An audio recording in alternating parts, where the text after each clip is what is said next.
Okay. 3, 2, 1, go. So this is Sekiro Shadows Die Twice. We're doing the all bosses and mini bosses category. And we just gotta do a little tutorial section here. So we don't have our sword here, so we of course can't sprint because you can't sprint without a sword. Which also means we can't fight anything. So we just gotta do a little stealth section here. This is kind of a tutorial meant to teach you about stealth in the game. We're gonna be locking on and spamming jump because if we can't sprint, that is our fastest form of movement here. So we're just gonna sneak past these guys so they don't notice us. Don't worry about it. Just doing some unrelated target practice, but they don't see us. We are super stealthy. Then we're gonna come up to Kuro here. He's our first child, which means he's gonna give us our first sword. And now we're gonna be able to fight stuff when we feel like. So you're supposed to unlock the door there, but I'm just gonna go right back out the window we came in. I'm gonna do a glitch grapple there. So we're not supposed to have our grappling hook, but we do. So I'm just gonna mash jump plus grapple, and it's just gonna let me grapple anyway, even though it's not supposed to be active. And then we're gonna fight our first mini boss. But I am not alone here. I am joined by my commentator, KounterKitty. Hi. You can introduce yourself and what you run and stuff. I am primarily a Souls trilogy speedrunner. And I don't really know what else to say about myself after that, to be honest. KK is great. She has an incredible chaotic energy that I adore. Definitely check her out on Twitch and YouTube. Aw, She's a lot of fun to watch. So yeah, we killed our first mini boss there. Is that one of them? Are you trying to push the boss like specifically towards the exit there? Yep, that is a general strategy in a lot of Souls games, or FromSoft games, including this one. Whenever we're going to be moving on from a boss after, as opposed to like getting warped or teleported, we're going to try and kill them as close to the exit of the arena as we can. And this game is definitely no exception to that. So for the tutorial fight, we're just going to let ourselves die. There's like some debate about whether we should have to kill him in this category, but nothing really changes other than the cutscene if you do defeat him. So we just kind of decided for the sake of all of our sanity that we're just going to go ahead and let him kill us rather than doing the fight that doesn't matter. We'll get to see plenty of Genny in this run anyway, so don't worry about that. We're just running through outskirts now. So now we have our grappling hook for real, which is good because you can only do the glitch grapple if you're ledge hanging. So it would be very slow to have to glitch grapple everywhere. We're gonna get our first prosthetic tool here. And this is something that I'll explain later when we get it. We only use 2 prosthetics, but we will pick up a few for story reasons. And then so enemies in this game, generally they have 2 health bars, signified by the circles in the top left there. A lot of cases you can get a stealth death blow like that removes one of them. And then we're just using a strat called dead angling there, where I'm gonna like start my attacks in one direction and then just kind of turn back towards the mini boss so that he doesn't know that he's supposed to block or parry me. We don't really care if the bosses block us at the end of the day, but we do not want them to parry us, because if they parry us, then they only take 25% posture damage instead of the full. So, especially in early game, that's going to be the best tool we've got, because we're really lacking on tools right now. Gonna talk to that old lady, because that's a nice thing to do. Talk to your elders, and they might give you access to secret areas. You know, talk to your old people. Now we also picked up some sugars there. Sugars are gonna be like one of the main buff types we're gonna use. Those are stealth sugars, which we use to be stealthy, just like we were in the tutorial. But we actually went out of our way to avoid having to use one there, and instead we were going to do some very specific movement. I have to jump at a specific angle there to make sure that Ogre doesn't see me. I don't want to get grabbed. That's like the one thing. Really slow to get grabbed. There we go.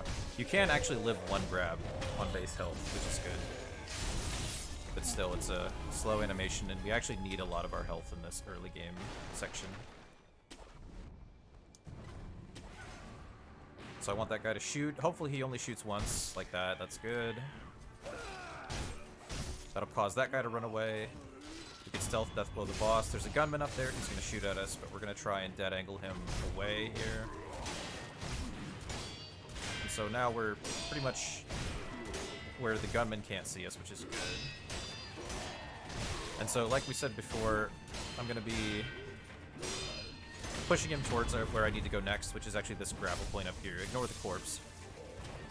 But this grapple point here. Now we're going to try the hardest skip in the game.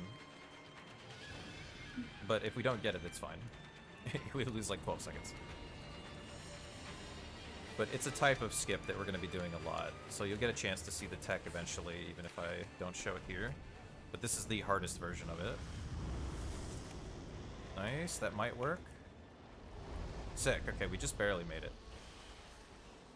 So I did what's called a late jump there. I didn't even know that was a skip. I just thought you were balling.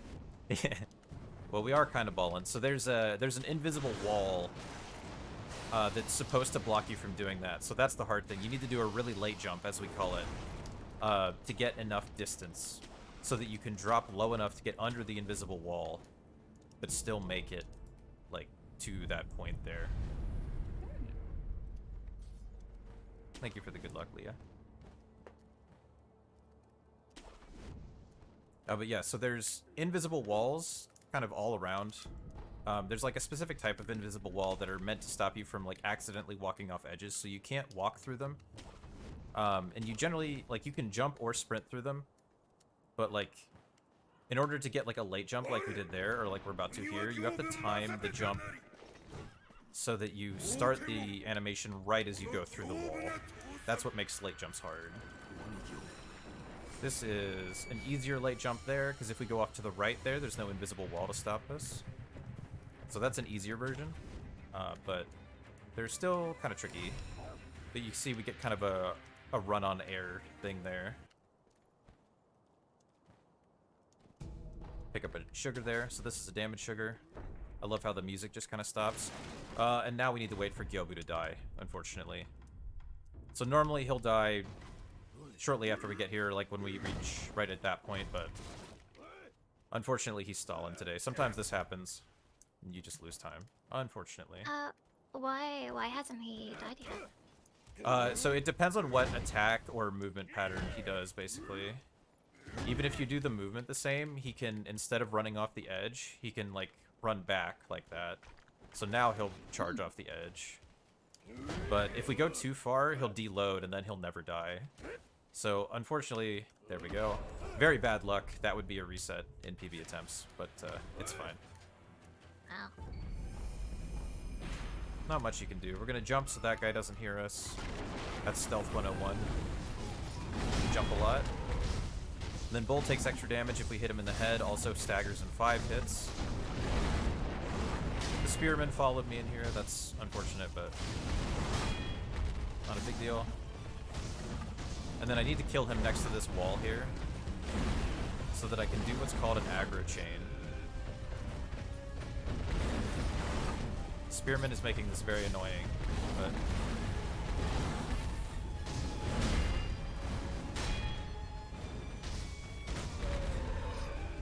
we're gonna kick him there to animation cancel. Okay, sorry, I had to play really risky there. Since he's alive, I actually don't need to hug the wall though. Okay, so now we quit out.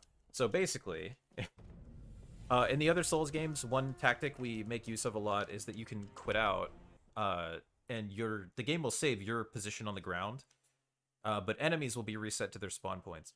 But in this game, they didn't want you to be able to abuse that, because that combined with like the death blow mechanic would make it very easy to cheese like any enemy in the game. So instead, they made it so if an enemy has aggro on you, the game will not save your grounded position. It still saves, like FromSoft games constantly save, but it won't save our grounded position. And so we actually take advantage of that instead, and we can use that to deliberately maintain aggro, and then like hugging the wall there, if I had needed to, like, because that enemy shouldn't have been aggroed on me, would also prevent me from the game from saving my grounded position. It's an interesting way around it. Yeah, it's like I guess the tech. I want to say it's a newer tech. It's not really a newer tech. It's like it was like probably 2 years ago. We really started working more aggro chains into the run like that. So it still sometimes feels new to me. There were some like in mid game I came up with that saved like one is like 10 seconds, one is like 6 seconds and stuff, and then some other people found like that whole early game aggro chain that just completely changes the way that early game works. It's pretty neat. Really annoying sometimes, but Yeah, having the benefit of just being able to quit out and then let enemies are off you in 1 and 3 is so nice. yeah, especially it's good in runs and casually. They also like really nerfed quitouts in this game in general, honestly, because you also can't quit out while you're doing anything. You can't quit out in the air. You can't quit out on doors or any objects. It's just like Dark Souls 2. Yeah, our favorite Souls game.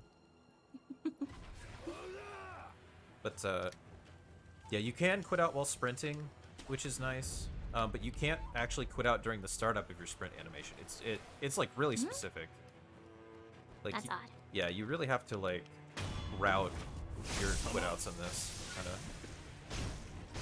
Oh, and that is the other thing that's different as well, is that the game pauses when you're in the menu, which in some ways is nice, but in other ways is annoying because it means like how fast you do menus really matters. You can't just like casually organize your menu mid-run like you can in the other games. Yeah. Having the auto runs on Dark Souls 2 and just being able to like take your sweet time. So nice. Yeah, I remember in Dark Souls 3, like on the run after Pontiff, for example, I would just take time. I would just Yeah. I would just be like, oh, let me just check my inventory while I'm running through all these guys. And that's the other thing, especially when you're like learning routes and stuff in this game. It's like so obnoxious because it's like, oh, did I remember to equip that thing? But it's like I lose time if I check. So it's just like I hope I did equip it. Little things like that. We're just gonna fall down this hole. We just dead angled that guy. We'll see plenty of lone shadows. We got a more complicated strat for snake eyes here, which I will let KK explain while I focus on doing the strat. Yeah.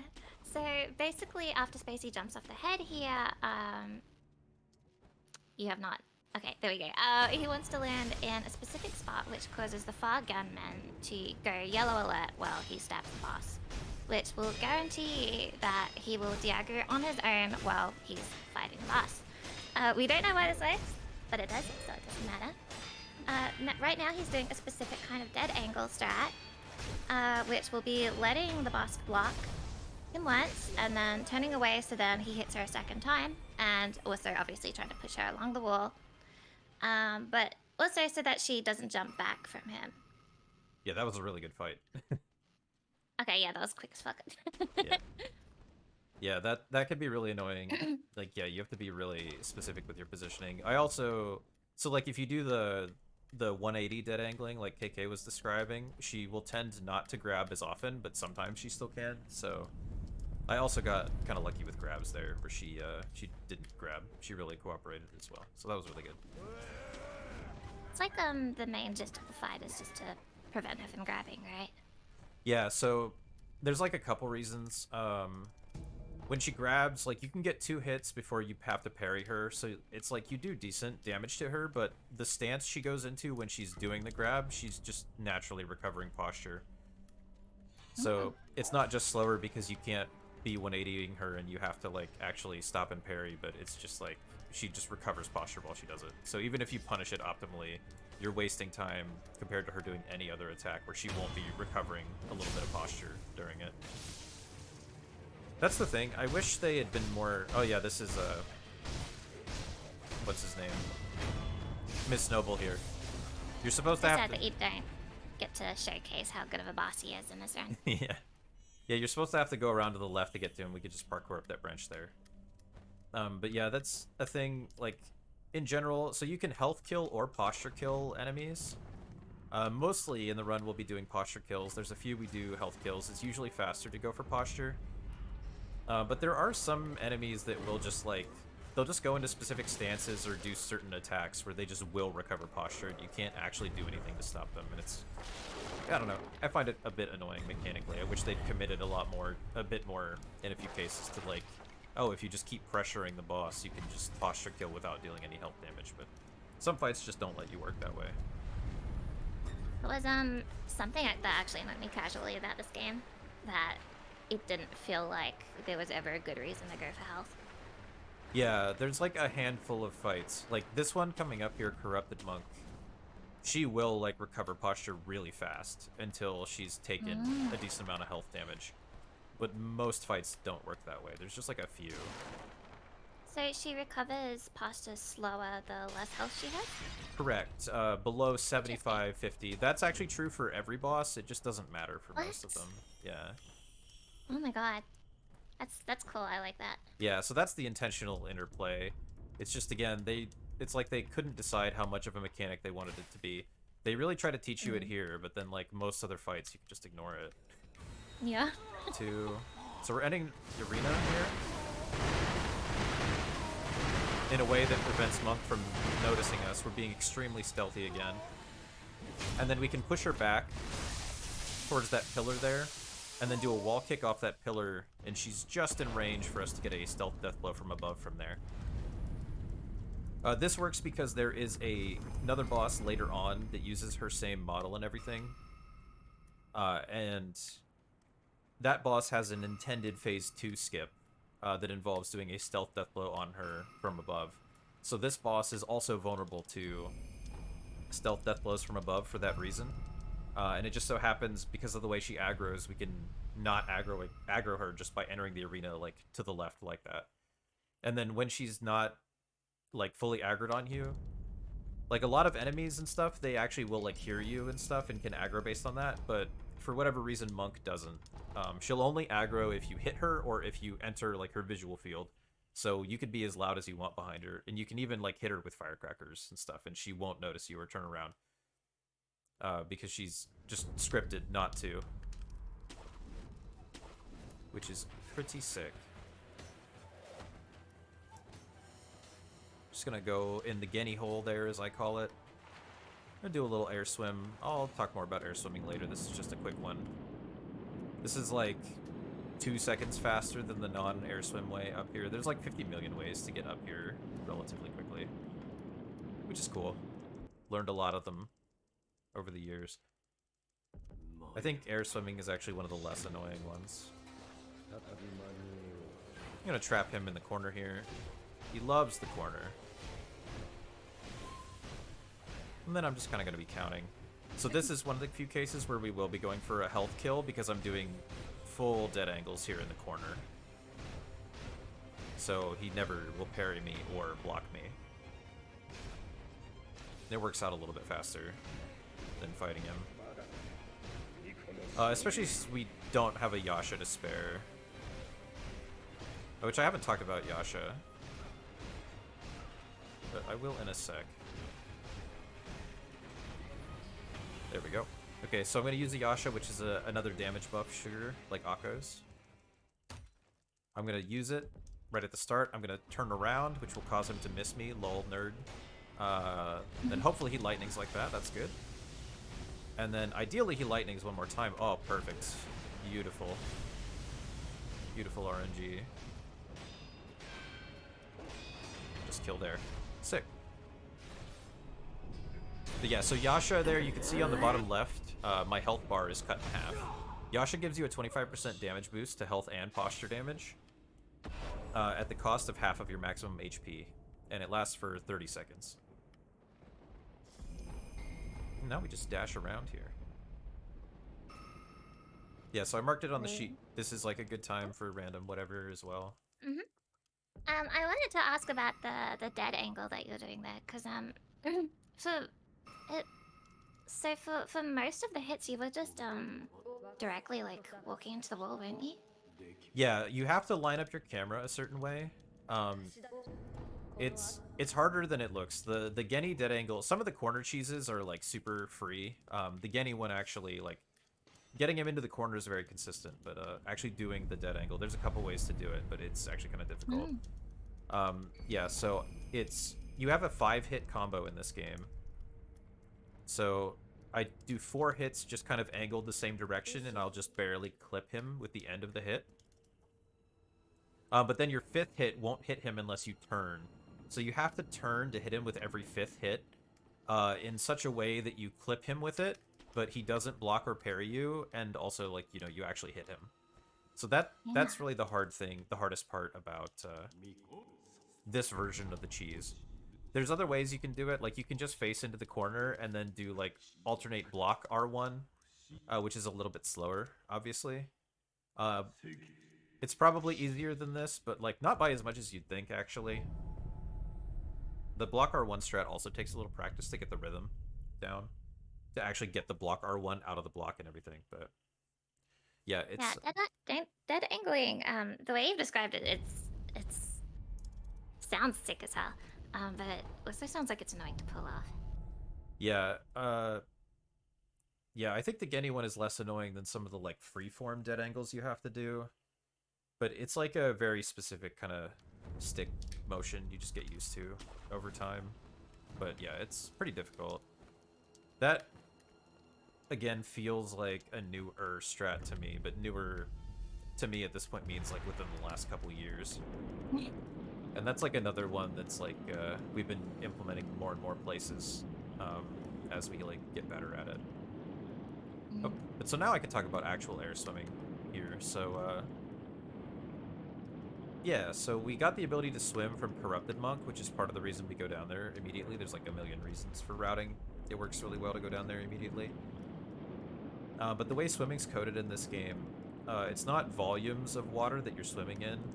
You're just swimming in these little boxes that have like kind of a plane over them. And so when you go down through that plane, it toggles you into swim state. And when you go out, up through that plane, it toggles you out of swim state. So what we do is we trigger one of those planes from the edge out of bounds, which lets us go into swim state without having to go back down. Or without having to come back up through the plane, sorry. So we can just kind of swim wherever. There are some caveats. If you trigger a load zone in an area that isn't where the game thinks you got your swim, it will instantly kill you, no matter if you have revives or whatever. So you have to be careful of that. It's really, like, kind of jump scares you as well. It's actually really funny. But, oh yeah, this is, Robert here. Just gonna bait him off the edge there. And then, but yeah, so that's why we have to do things like we swam up in the dungeon there, and then like went back down through a different swim plane, so now the game thinks we're in the dungeon, and then we did a quit out here to make the game set our position to here so that it wouldn't kill us when we swam into Sempo. Gotta angle this. Nice. And then time my death blow to skip that pillar there. Or that beam, rather. Gonna kill this giraffe. It's a giraffe, don't worry about it. The game will confirm later. And then we do it like a nice, quick little aggro chain. After we kill the giraffe. Which are threatened, but not in, like, not technically endangered. I did look it up, so I don't feel as bad about killing the I thought you were giraffes. talking about like in-game lore. Yeah. No, at this point in history, I bet the giraffe population was probably doing a lot better, but I don't know. Seems like it. It seems, yeah, there's all the babies, and then like I assume the mom, you know, having a happy little fire family down there.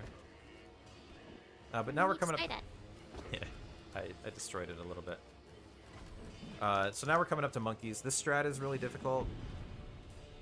So I'm gonna try and focus on it and let KK explain.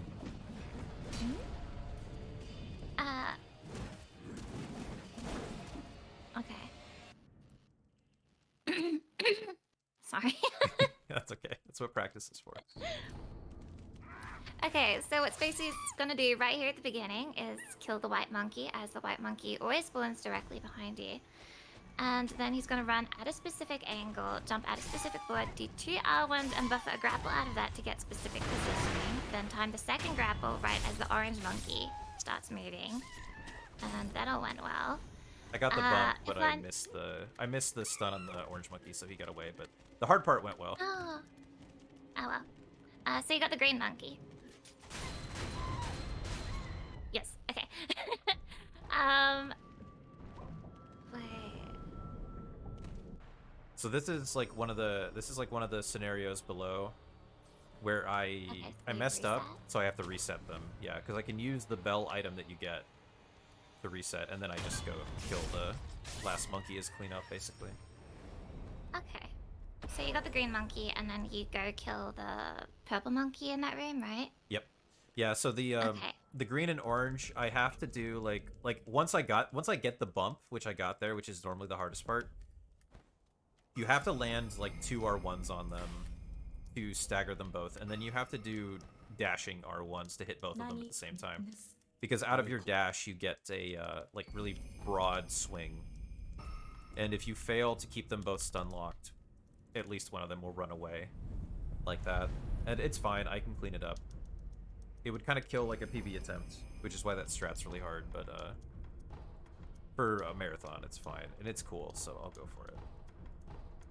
Yeah, because in the notes here it said you're doing the more difficult gachinless monkeys, so... Yes, gotchinless, because normally you could use a stealth sugar and it's very easy and consistent, but...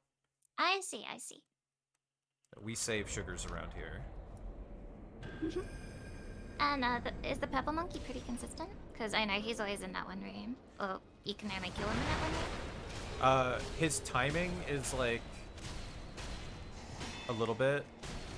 his timing is like a little bit variable. That's unfortunate. This is an annoying fight to die on. I was out of position there. So I'm not going to have Yasha for this, is the annoying thing for phase 2. So hopefully I don't run out of confetti.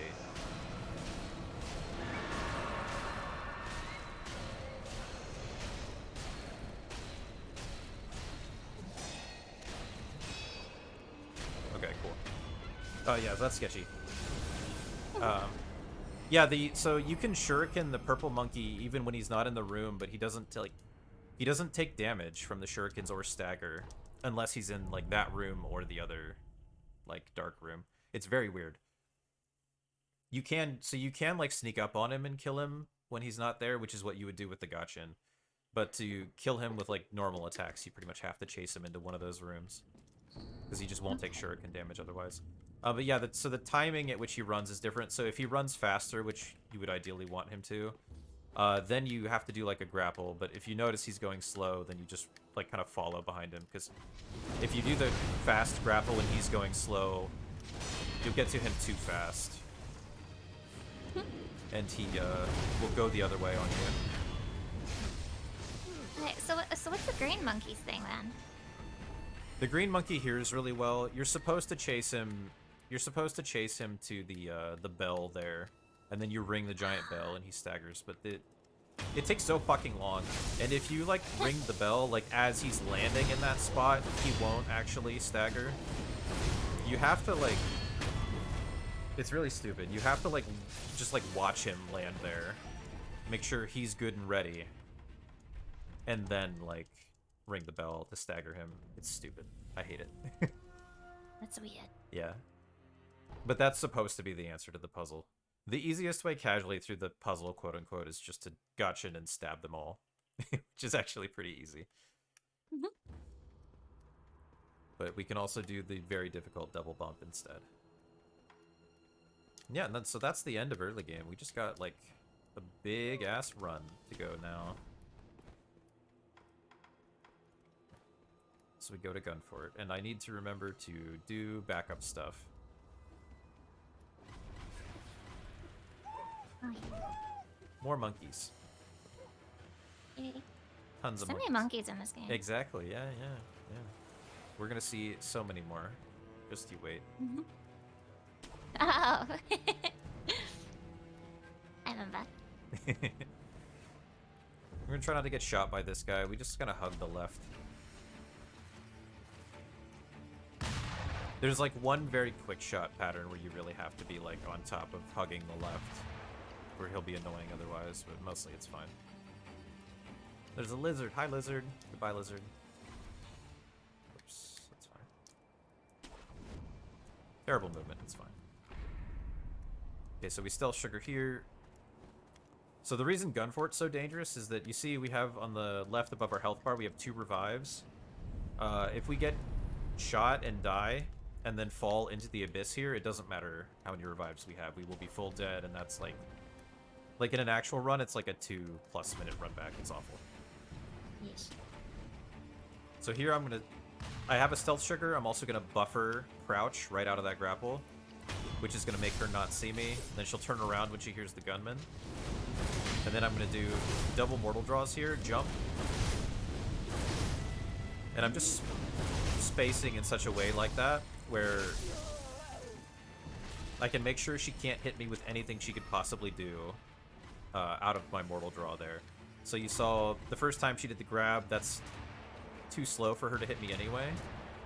And then the second time I moved into her. See, this is why. No. I went for the risky thing, but that's why we grabbed the backup here. So we have to use an extra stealth sugar, but there's more we can pick up here. I will take the safer way now, because that was the risky top route strat. We just gotta cycle. So, do you have to do the safer way now because of any specific reasons, or are you just doing it? The cycle is different now on the gunman. I see. Yeah, see, their gunfire patterns are completely different. So we normally get one set of cycles because we stop and kill the snake eyes there, which gives all these guys time to de-aggro and reset. So when we run back from there without fighting snake eyes, we get a different pattern. So, like, it's not like you can't do the fast way, but you would have to deal with different gunshot patterns that I'm not familiar with. So we will do the safer bottom route like that. So no big deal, that happens. Really, really annoying in runs to lose runs to just getting shot on Gunfort sometimes. But that top cycle is about 5 seconds faster, so you do what you gotta do. Giraffe.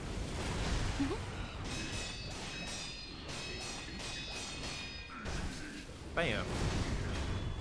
Mortal draw, parry, and then we interrupt the end of his combo there with an attack so that we can mortal draw, and then we just bump him into the corner there.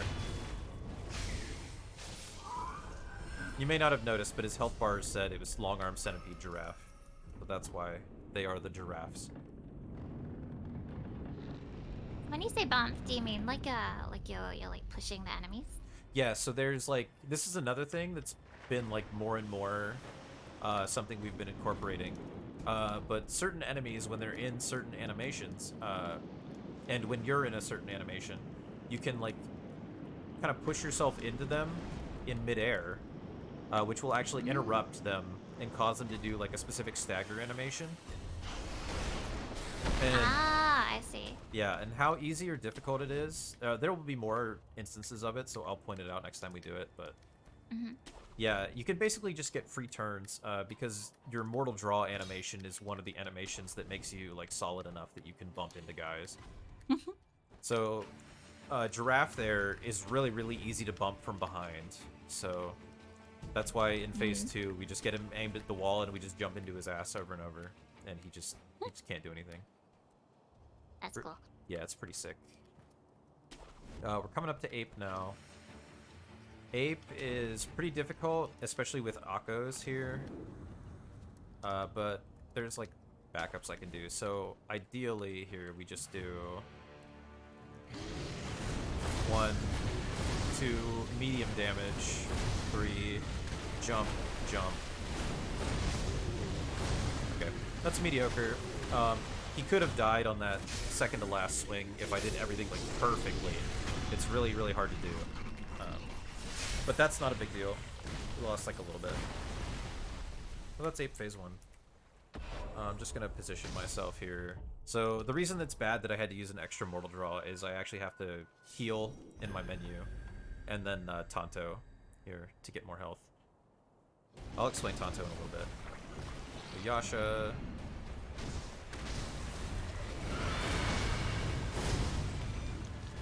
I'm just trying to hit his neck hole here. That's his weak spot in phase 2 with my mortal draws. Bad pattern, unfortunately, but it's fine. But yeah, he takes extra damage if I manage to hit his neck hole with my mortal draw. But mortal draw has like you have to hit with a certain part of it to get full damage. It's like fairly generous, but you can get like half hits, or you can just like hit his arm instead of his head and not get good damage, like stuff like that. So that's the main thing with that fight. But Tonto is what we killed that Shichiman for. When we use the Tonto, it's going to give us like 5 blood emblems, kind of the way that blood bullets work in Bloodborne, for those of you familiar. At the cost of half of our current max HP. So there's like a way we can use that in conjunction with Yasha, like later on. We'll talk about it later. But first, we gotta kill more ape. Again. So same thing, I'm trying to hit his neck hole like that. That's good. And then same thing for phase 2.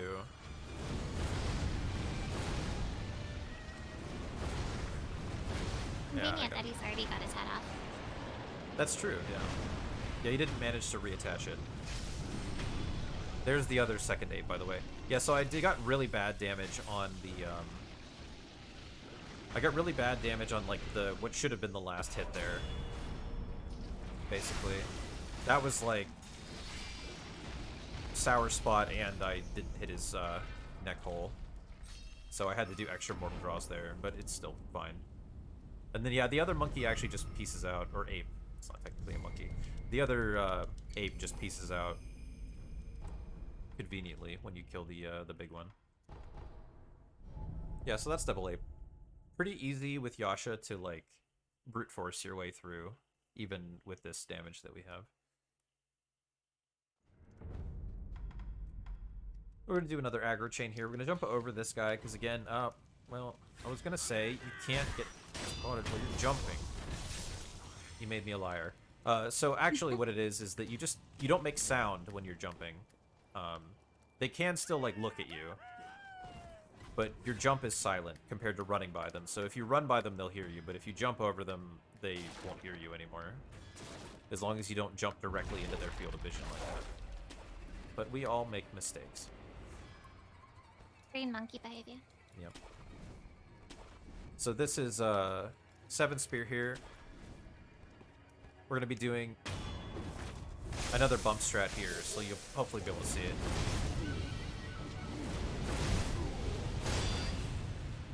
There we go. I only had to bump him on the 3rd one there, but that's a bump. It's really convenient on the 7 spears. And then we wall hug there, because we kill him right by that wall.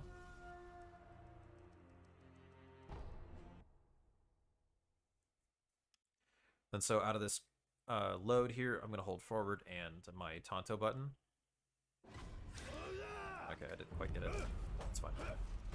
Because I need to get a Tonto out of that. It's kind of inconvenient to have to jump here. Going back in the reservoir hole here, one of our favorite swim spots. We used to do this jump like 3 times every run. It's really, really funny. We have more variety in our swim holes now, though.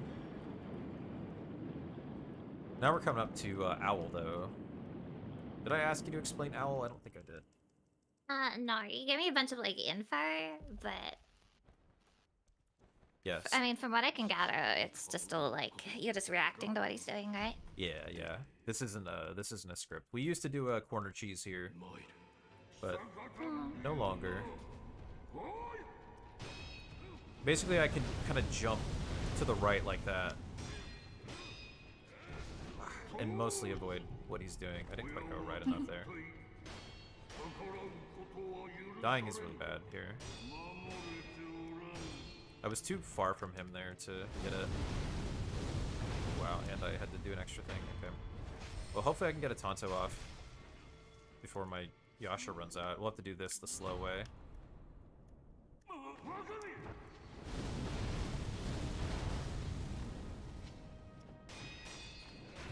That punish looks really sick.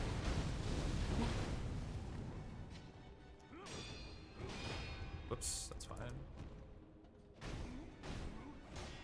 I can just finish him casually here. Okay.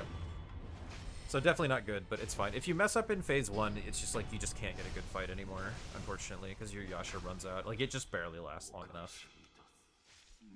Even if you get like a perfect fight, your Yasha runs out like right as you kill him. Because it only lasts like 30 seconds, doesn't it? Correct, yeah. Yasha's only 30 seconds. Now we just have dialogue. So the main part of phase 2 is that you're trying to iframe a smoke bomb, right? So you can get the model draw. Correct, yeah, and you want to iframe it with a jump instead of a dodge, so that you actually have time to get the mortal draw off. That's the thing.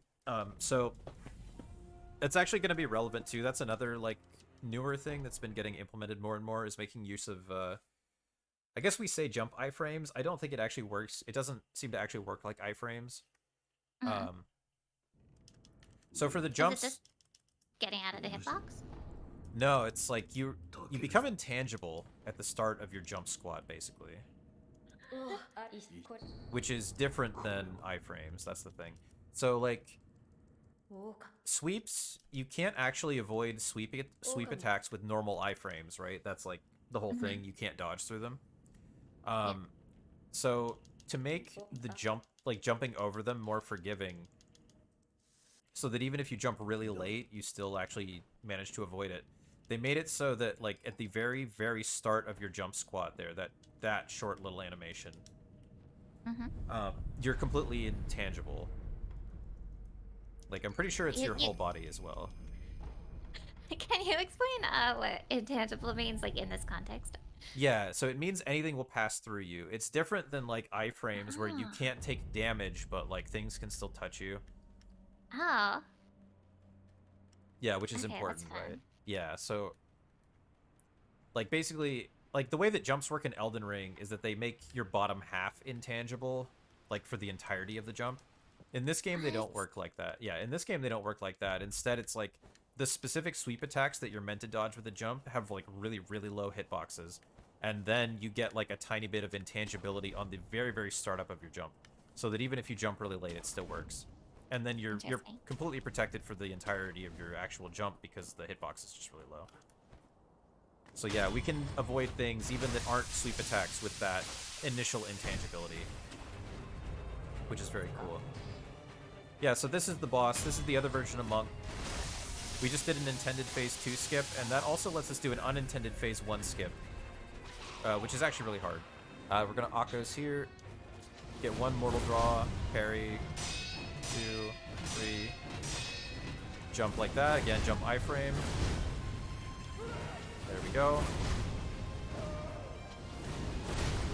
And finish the fight there.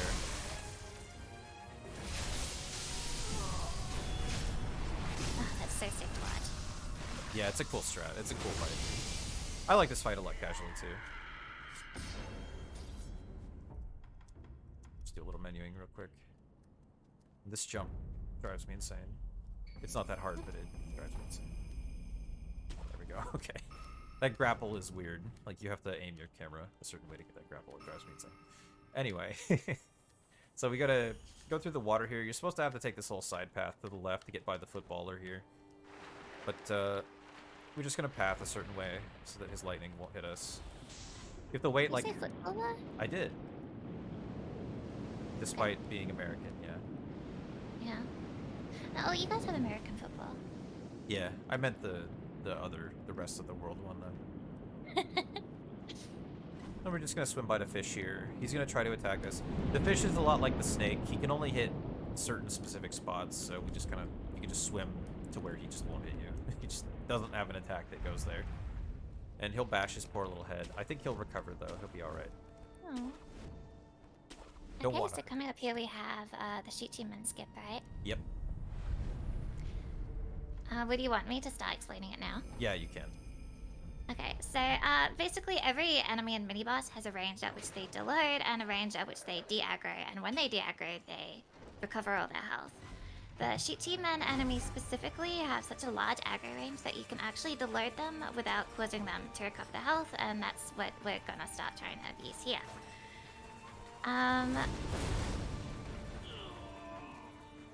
Okay. So what we're trying to do is initiating a death blow on the Shichi Man right before we hit the ground, which will cause Spacey to get death blow, but also warp him back up to the top of that building. This prevents Shichi Man from aggroing onto him, which also allows him to drop slightly lower to load him in, and then get a second death blow to finish the fight immediately without having to use confetti. But it seems really tough, so we'll do it a few times. Yeah, this is a very hot and cold skip for me. Looks finicky. Yeah. So yesterday I did 2 runs. The second run I got it like 8th try or something, but the first run I got it first try. There, like, I'll have weeks where I'm just like getting it first try repeatedly, and then I'll just have weeks where I like have to do it constantly. To like, it's just always gonna take me like a ton of tries. But we can just go heal there, so like, it's not a big deal for marathons. It's annoying for grinding runs.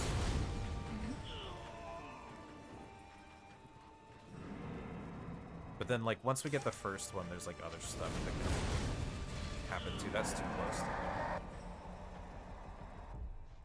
This is the one part I do hate about this in marathons, though, is that, like, finding stuff to talk about while I, like, just have to... Oh, that's bad. I got hit by the thing as I was landing, which, like, caused me to, like, just die. Yeah. He gave me another note here which said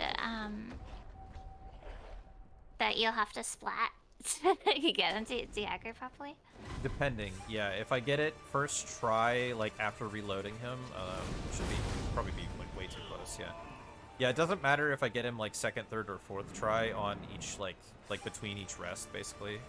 But if I get it immediately, I have to. There we go. Okay, so I won't have to do it here. But like his health bar, you see it like appears, fills, and then disappears. Depending on how long that takes, that tells me what death animation he's doing. And there's like a specific death animation you can get. That only matters if you like do it first try. But you can get a specific death animation where he won't de-aggro unless you like jump down and splat again and then do the follow-up thing. It's a really, really difficult and finicky skip in general. But Yeah. we got it. Oh, it's the footballer? Yeah. We just shuriken him out of the air and then kill him with one mortal draw there. Then we gotta go kill this underwater headless here. And hug him so that misses. Keep hugging him so that misses.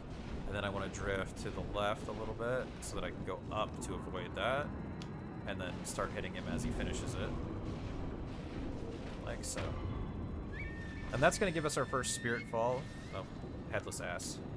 That's going to give us our first spirit fall. Spirit falls are permanent versions of sugars that consume 3 spirit emblems instead of like a limited use consumable. And on Old Patch, they actually only lasted for 15 seconds, which was, in a word, terrible. But they actually buffed them in 1.03, so they last 30 seconds just like the normal sugars do. Because I don't know what the hell you're going to be doing with a sugar that only lasts 15 seconds. Yeah. What do you mean when you say it's permanent? It doesn't go away, like, as opposed to the sugars. It's not a consumable, is all I mean. Oh, sick. So for the rest of the run, the consumable Yashas still have some value to us. Because sometimes for the longer fights, we actually want to make sure that we have enough emblems. You know, we don't want to waste those 3 emblems that it would take to use the non-consumable version. So we still want to like ration our Yashas, which is another really annoying thing when you're like learning routes for this game. You have to remember, it's like, oh, do I Yasha or do I Spirit Fall Yasha here? And sometimes you'll have like both of them on your bar at once, and you have to not accidentally waste one that you needed and stuff like that. Nice. The routing for this category is really complicated. Seems like there's a lot of like if something messes up, you've got like backups. Yeah. Not so much for PBs, obviously, but I would actually say as we've made the PB strats like harder, it's kind of had the side effect of making the marathon stuff kind of easier. Because, for example, like gotcha sugars used to be really tight, but now we have so many harder gotcha-less strats that means we have like tons of backups on the route now if you have to redo a section. So, and then the other thing is it just like the way this current one is routed, you have like a ton of extra spirit emblems as well. So there's like a lot of stuff that like from a marathon perspective has gotten easier. This isn't faster RTA, but we're doing a little aggro chain here. I just want to practice it for PBs, but Okay. it's not faster RTA. It's only saves like 2 seconds in-game time even. But you kill the underwater headless here from a different position if you do this, so I kind of want to do it just for practice sake. We can spare the RTA. No biggie. But yeah, same thing with Yashas. We use more Yashas at the beginning now.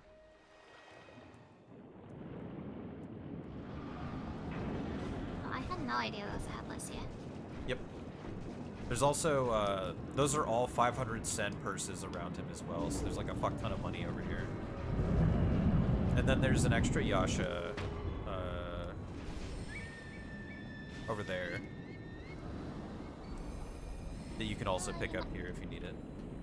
Not even gonna grab the money. Nope, it's too far out of the way. We're just gonna grab this one. But that's what I mean as well, yeah. So like it can make early game routing for your sugars really tight. In a marathon setting, it can be annoying, but it does mean we have some extra backups in late game if necessary. We're gonna kill Lone Shadow here.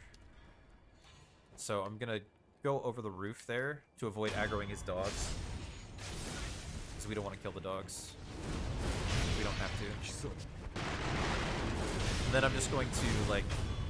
Basically, I want to hit him from the max range that I can while still doing full damage with my Mortal Draw. And then he doesn't have an attack that covers that distance fast enough to kill me before I can Firecracker and then double Mortal Draw him again. That's pretty much all there is to that fight. Not a terribly difficult one.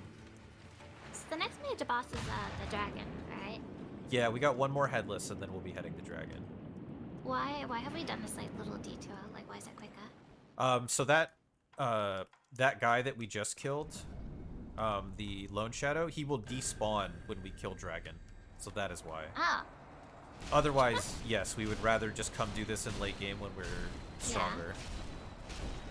But yeah, so this headless won't despawn, but we're already over here, so it's not worth coming back later, running all that distance to come back when we're stronger.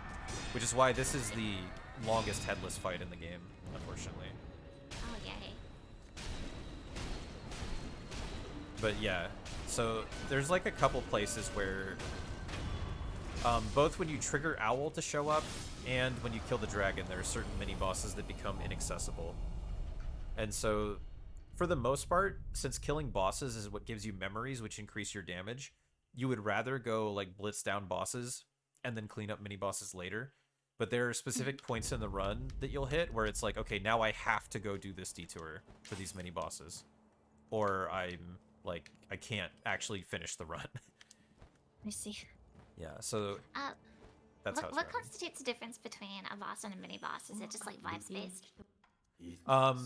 So bosses give memories. That is how it's determined. Ah, I see. So the like all major bosses category in this game, for example, is called all memories instead. Oh. Because most mini bosses will give beads specifically instead of memories, but not universally. There are plenty of mini bosses that do not give beads. So you can't say like a bead is a mini boss and a memory is a boss, but you can say if it gives a memory, it's a boss. So that's how we do it. Oops. There. Now we're running up to dragon. I like when there's something nice and clear cut for that, because I remember in Dark Souls 1, some people would say that the Hydra was a boss for some reason, despite no help bar, and that makes me fucking furious. Unfortunately, people still will argue that like the snake and the carp are bosses because they have trophies, but like there's nothing in game that makes them a boss. So Yeah. they're just quests that you do basically to kill them anyway. It would be really annoying not to do them. But yeah, despite having what we would consider in our community a pretty clear definitions, some people will still argue with us because YouTube just be arguing, unfortunately. Yeah. Any chance they get. So this is phase 1 of Dragon. I'm just this is basically cycle based because the guys will only spawn so fast. So I want to use Mortal Draw to like clear as many at the beginning as I can, and then it's just waiting around for them to spawn. And then you can do 2 of those death blows from above like that. Then for phase 2, we're gonna get blown. Use our sugar. That's very unusual, but that's fine because he did this lightning spawn. I don't know why that happens. It's very rare for him to do that opener instead of the normal 2. But this cycle should be okay. I have to time that second jump there exactly because of that lightning, and then that's a really good second lightning spawn.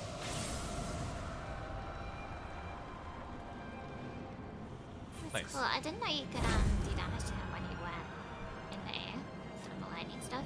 Yeah, that's actually one of the things I really like about this fight. So this fight is widely hated among speedrunners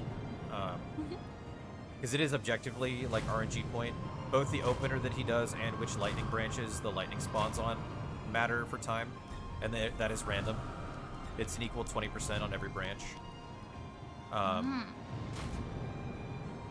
that's kind of complicated. But so yeah, speedrunners hate this generally, but I still love the fight because it's very pretty, and I love that it's a gimmick fight that we actually fight more like a boss in the speedrun, because that's like the opposite of the norm, you know? Yeah. It's like, it feels like we're reverse cheesing the boss, and I just get a kick out of that. Plus the OST goes hard. Yeah. I found this a bit of a slog casually, but it's so pretty.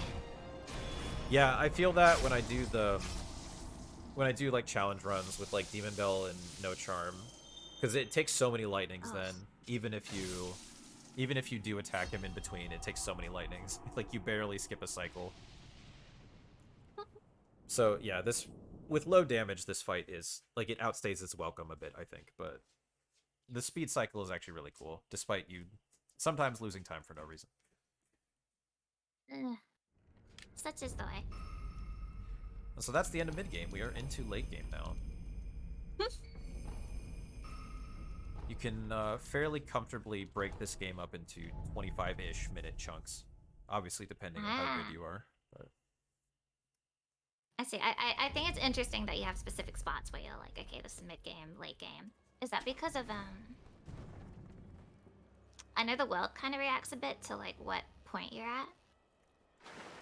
Mostly I'm just a nerd, and it works out that way. I don't think everyone necessarily has the same opinion, but I just kind of looking at it noticed a while ago that you could roughly break it down into 25-minute chunks.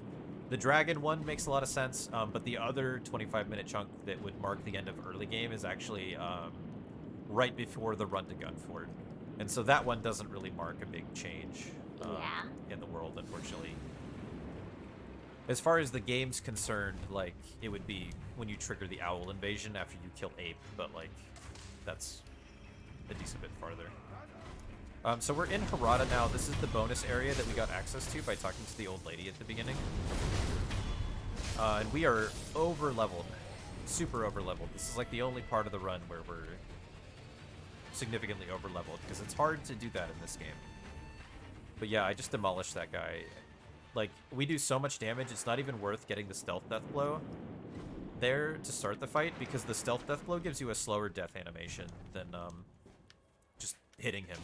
And he'll die when I hit him once. So, like, optimizing that fight is just optimizing the best combination of death blow animations. So you want to get the close-up from the front death blow on the first phase, and then you want to finish with a backstab instead. because the backstab animation is really fast, but it takes him forever to get back up after. So you don't want to use it in phase 1. But in phase 2, you know, you don't care how long it takes him to get up, because he's not getting back up. Jump here. We want to hit the right side here, which is going to time it so that we jump off, like, in the correct direction at the end, basically. There's some random points like that where, like, the walls are coded to let you kick off of them repeatedly. It's a weird kind of mechanic. They just didn't want to put ladders in this game. I guess I thank them for that, at least. They didn't have those back then. Yeah, they hadn't invented them. That's true. No ladder technology. We're gonna slide. Walk right up behind him. Nice. Yeah. So you can't have 2 sugar buffs active at the same time. They take up the same buff slot. However, what you can do is you can stealth sugar, get up behind some poor guy, and then use your damage sugar, and then immediately backstab him before they have time to notice you. And so that's what we do there. And there's a couple places in late game where we're going to combine our sugars in that way, so that we can get the best of both worlds like that. Very useful. So Butterfly has a very tight phase 2 strat. Phase 1, I'm just going to be reacting to her opener. Most of the time she does the AFK opener. But KK will explain phase 2. Best opener, actually. And phase 2. Wow. Okay. So phase 2, Spacey needs to position himself in a very specific spot and then time his jumping mortal draw very specifically so that he hits her with the first mortal draw right as she lands. I got it. Alright. Nice. And the reasoning for that is that so that she takes full damage but still has the hyper armor on so that she doesn't stagger, and lets Spacey hit her with a second full damage mortal draw and then a jumping mortal draw towards her as she backstabs to finish the fight. Yeah. If you screw that up in any way, she will immediately summon clones. There are ways casually to not let her immediately summon clones, but if you're going for mortal draw kill, you're going to make her want to summon clones, so it gets really sketchy really fast. And so we did hella damage, because like I said, we are over-leveled for that area, but you may notice we haven't actually upgraded our health bar at all. So even in the very, very early part of the game like that, where our damage is over-leveled, we will still die in like pretty much one hit. Especially when I'm also cutting my health further with Tonto and Yasha and everything like that. So, yeah, we could die really easily, even when we're doing such insane damage. Yeah, your little health bar stressing me out. You just stop looking at it eventually. Well, honestly, you know what it is? Like, with like 1 HP in this game, I feel way comfier than I used to in like Dark Souls 3 running through areas with like most of my health bar, like half of my health bar, right? Because I've always got to revive at least. Yeah. Like, we do so little healing in this, like, your health just mostly isn't a factor. Like, you have to track it for mortal draw damage. Or, sorry, for, like, Tonto and stuff sometimes, but, like... It's just, if I've got to revive, I can, like, technically take one hit and not get sent all the way back. I gotta really swim low under that. There's some invisible collision that will just murk me immediately. But yeah, so it's like, as long as I have a revive... I'm not feeling too terrible in this game. And it's also generally easier in this to avoid normal enemies, with like a handful of exceptions. So I mostly don't get too terrified in this. I'd say probably less terrified than I did in DS3. Oh, Dark Souls 3 is scary though. Just Yeah. like running around and every enemy can just fuck you. Yeah, you've got the stamina to keep track of. Like, your stamina management has to be very specific, and yeah, your movement is just like way more limited in this game. The gunmen are like the one thing in this game that are scary.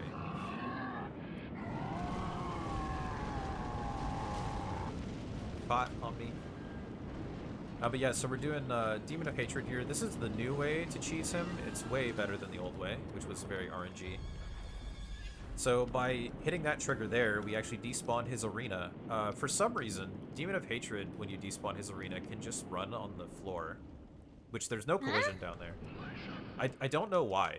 If you do this exact trick to Gyobu, who is in the same arena, Gyobu can't run along the floor. He just falls and dies. So I don't understand why this works this way for Demon of Hatred. That's scary. But yeah, he doesn't stop. He doesn't. The power of hatred or something. But fortunately, there's a kill box right there, so he eventually just runs into the kill box, and we still win. So I have to swim under that kill box right now. And then we're gonna swim right to Ishin. So by doing this, doing the skip this way, we're not gonna cheese Ishin or anything. We're just gonna fight him normally. But we have that memory from Demon of Hatred that increases our damage, but we haven't been able to use it. So we have less damage than we used to here. But it's much faster to get to him this way. I'm gonna double mortal draw. Okay. Jump out of that is fine. I would rather he do the long combo there. It's too late for it to matter there, but, you know, appreciate the thought, Genny. Phase 2. This is my mortal draw opening in phase 2.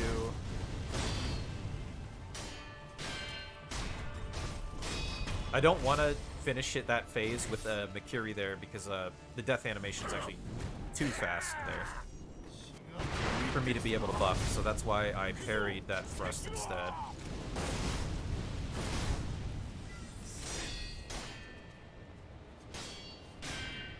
Just finish phase, spear phase there.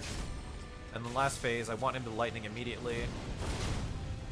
Okay, there we go. And then I spaced this mortal draw in such a way that he will consistently go into that attack. My Yasha ran out like right before I would have killed him. That second hit would have killed him otherwise, but that was like an okay fight.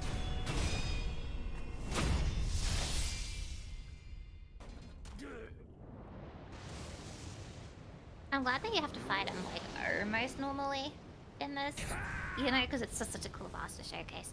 Yeah, I love it too. I love doing it. Like, you can lose like a little bit of time to RNG, which sucks, but like not too much, and it's worth it to me at least, because it's like, yeah, I like having to like react to stuff in boss fights. Yeah. It's my favorite fight, definitely. So during this run, obviously we have to do the requirements for purification ending eventually, but we haven't done them yet, so goodbye, Kuro. Fuck them kids. Timing's just a little inconvenient for him, unfortunately. And we're going to stab him real quick, and then we're going to continue on. Because as a long-standing ruling in Souls, all bosses categories, when you can finish the game and still remain in New Game, the rule is you do have to trigger the credits, but you don't have to end on the credits. So it is faster for us to trigger the credits there, rather than doing it later. And so now we've got Auron here, so this is another late game cleanup.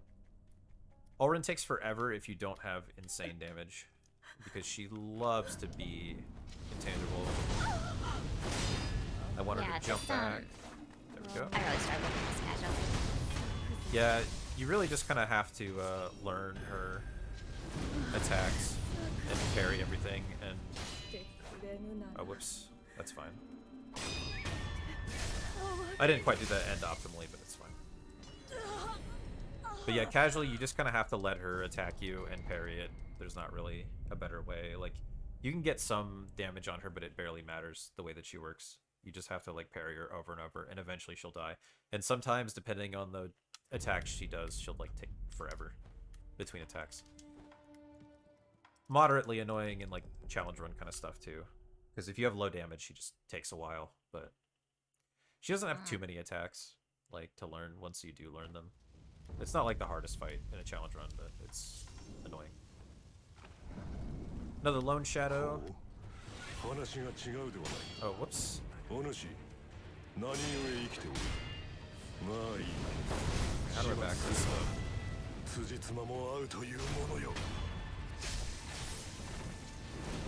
So he wants to summon dogs. I need to not let him summon the dogs.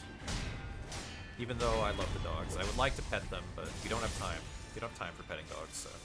Okay, I wasn't sure if you meant literal dogs or like... Oh yeah, they jump through the fire there. come in blazing. Avoid that arrow behind me. Run through the fire here. So this is another strat you can definitely do casually for some of these bosses that have annoying ads. You can 1, 2, 3. You can kill their ads like this,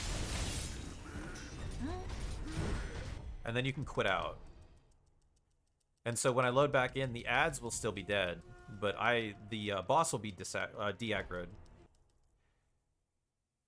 And I position myself in a specific way that I spawn like right behind him here after the quit out, which is gonna let me buff at my leisure and then get a stealth death blow to start the fight.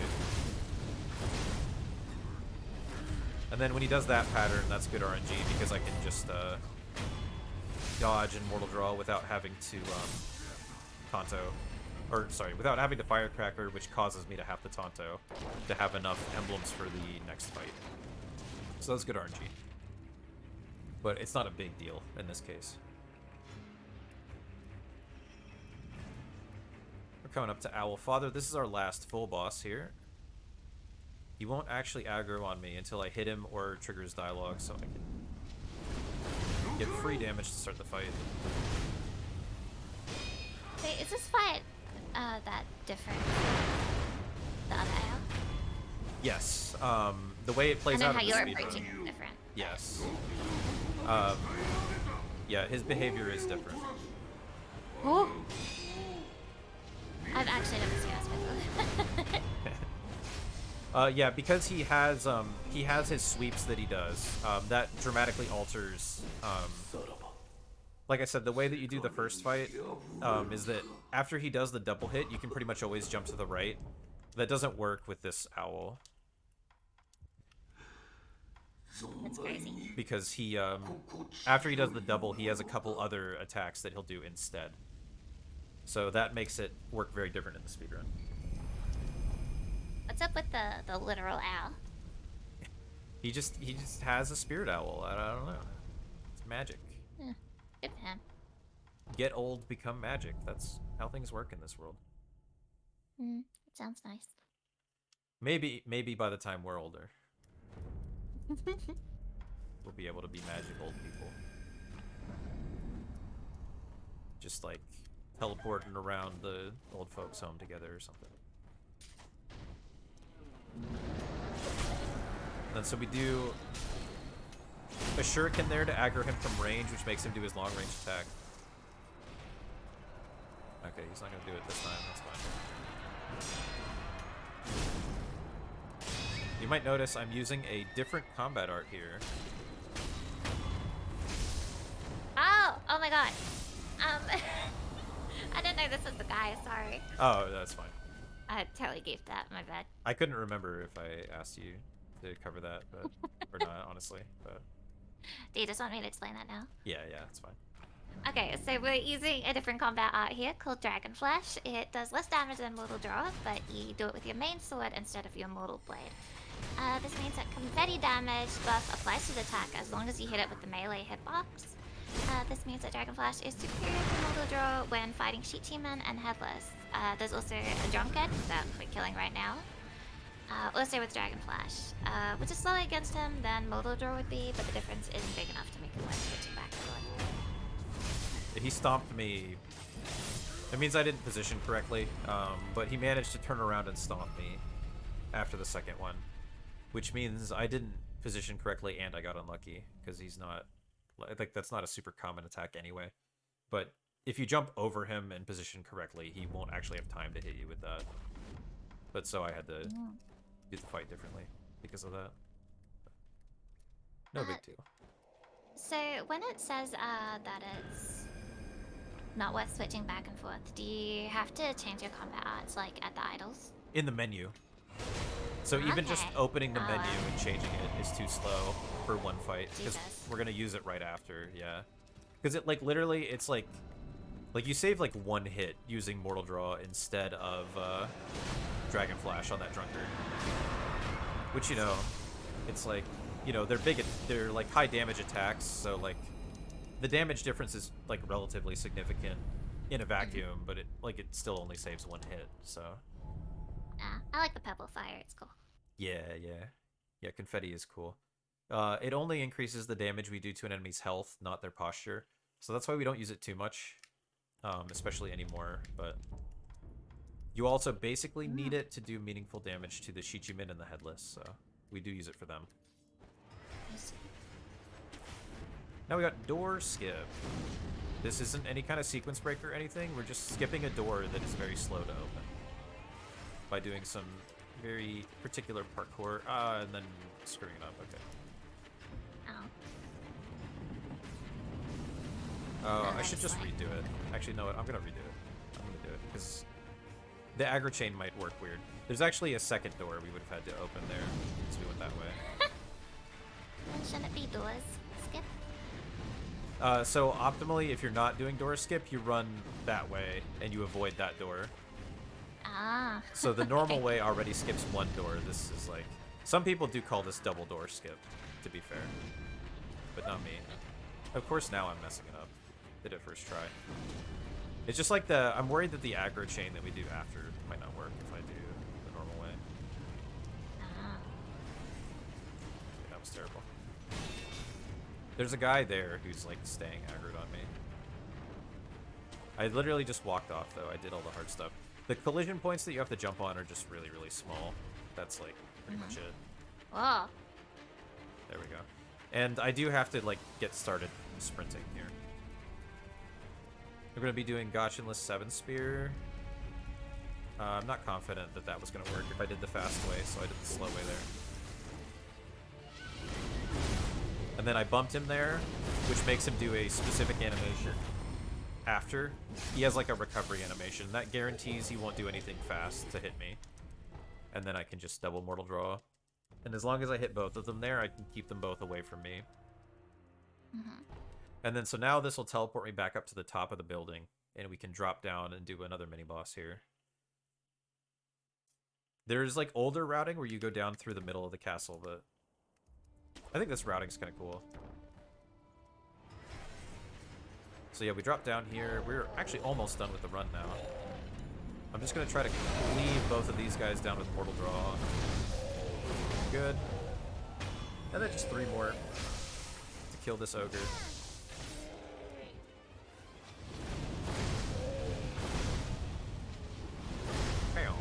Oh, whoops. Okay. Well, I got the death blow before I lost emblems for doing that, so that's fine.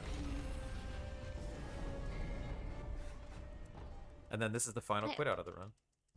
Why do you go to hug a wall sometimes before you quit out? Is that it? Yes, that's for the aggro chain. So the game can't save my position if I'm hugging a wall. That's why. Okay. Yeah, so like there's no guarantee that we're still going to have enemies aggroed onto us at that point. Like, sometimes you will. So instead, while you're waiting for Ogre to finish his death animation, you just go hug the wall. And it's guaranteed to work then. Okay. I like that. Cool, that was a good fight. This fight can be really sketchy because of the ad there, depending on what the ad does. So you have to... you actually have to specifically position to get fast death blow animations on that guy, which give you enough time to kill. To kill him. But then you also have to kind of keep an eye on the ad and jump away from him if need be.